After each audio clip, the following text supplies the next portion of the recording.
Alright, hello everyone, welcome to another video, and in today's video I'm going to be simply teaching you how you can change aspect ratio of any video on your Premiere Pro.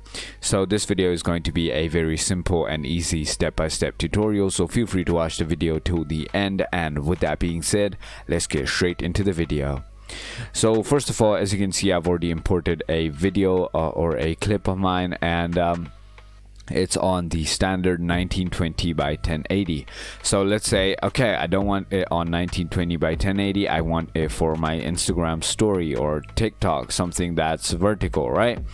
So what I can simply do is up here, you want to go to sequence, click on sequence settings, and over here you simply want to change this frame size. So as you can see, the aspect ratio right now is 16 by 9. Something like Instagram or TikTok uses 9 by 16, so I'm just going to change this to 1080, and I'm going to change this to 1920.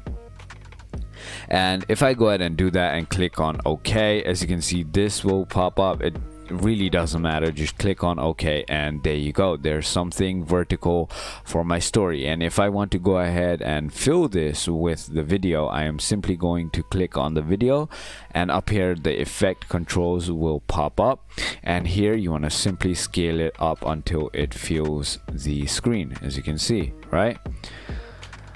And that is simply how you can go ahead and change aspect ratio on your Premiere Pro. So if you thought this video was helpful, feel free to comment down below and let me know.